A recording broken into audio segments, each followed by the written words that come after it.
Hi friends, welcome to KRT cooking. இன்றைக்கி நம்ம சேனலில் இன்றைக்கி சட்னி பண்ண போகிறேங்க. அதுக்கு தேவையான பொருளுங்க: 1 ஸ்பூன் மிளகுங்க, 1 ஸ்பூன் ஜீரகங்க, 1 பவுலில் தயிர் எடுத்துருக்கேங்க, 4 பச்சை மிளகாய் எடுத்துருக்கேங்க, கொஞ்சோண்டு தேங்காய் எடுத்துருக்கேங்க, கொஞ்சோண்டு கொத்தமல்லிங்க, வல்லாரைக்கீரை கொஞ்சோண்டு எடுத்துருக்கேங்க, தூதுவளை கொஞ்சோண்டு எடுத்துருக்கேங்க, கற்பூரவள்ளி இலைங்க 1 பவுலில் எடுத்துருக்கேங்க, கொஞ்சோண்டு இஞ்சி எடுத்துருக்கேங்க, 7 வெள்ளை போடுங்க, கொஞ்சோண்டு ஆயில் ஊற்றிக்கலாங்க, சீரகம் போட்டுக்கலாங்க, சீரகம் மிளகு,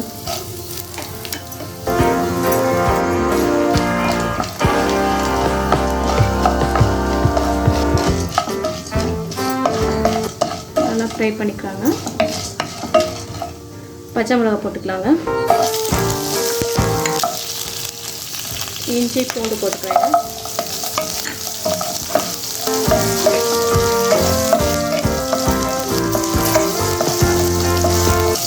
தேங்காய் போட்டுக்கோங்க,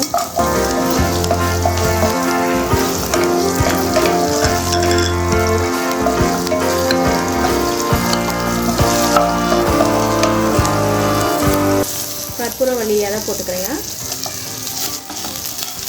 கற்பூரவள்ளி இலை, தூதுவளை, வல்லாரைக்கீரை எங்கள் வீட்டில் வந்து பறிச்சேங்க.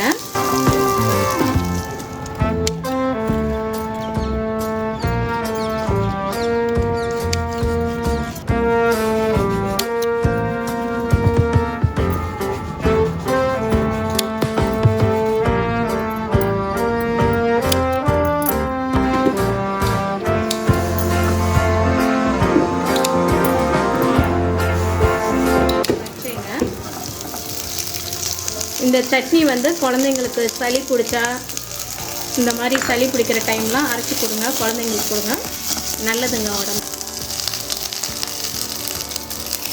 இட்லி தோசைக்கு அதுக்கெலாம் நல்லா இருக்குங்க.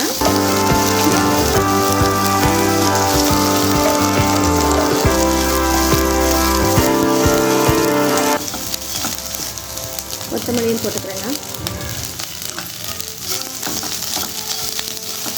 எல்லாம் நல்லா வதக்கிட்டு மிக்சியில் அரைச்சி எடுத்துக்கலாங்க. பாருங்கள், நல்லா வதக்கிடலாங்க. நல்லா வதக்கி விட்டுட்டு தாங்க அரைக்கணும். பச்சை வாசனையே வராதுங்க. டேஸ்ட்டும் நல்லாயிருக்குங்க தோசைக்கு, இட்லிக்கு. வதக்குனதெல்லாம் மிக்சியில் போட்டாச்சுங்க. தயிர் ஊற்றி தாங்க அரைக்கணும். நீங்கள் தண்ணி ஊற்றி அரைச்சிடாதீங்க, தயிர் ஊற்றி தான் அரைக்கணும். டேஸ்ட் நல்லாயிருக்கும். 1 ஸ்பூன் சால்ட்டு போட்டுக்கலாங்க.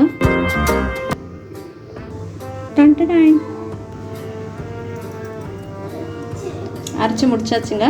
பவுலில் மாற்றிட்டேங்க.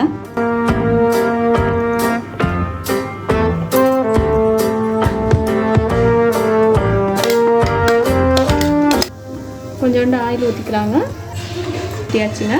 தாளிச்சு விட்டுலாம். 1/4 ஸ்பூன் கடுகு போட்டுக்கலாங்க. சீரகம் 1/4 ஸ்பூன் போட்டுக்கலாங்க.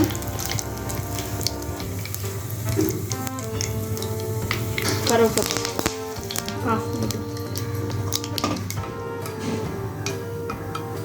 போட்டுங்க. தாளிச்சுக்கலாம்.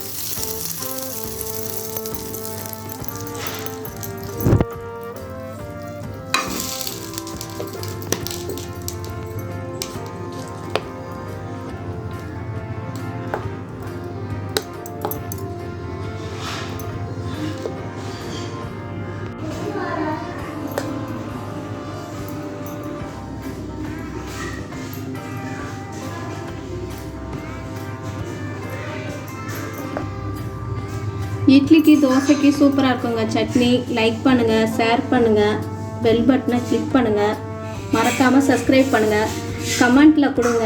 நீங்களும் ட்ரை பண்ணி பாருங்கள்.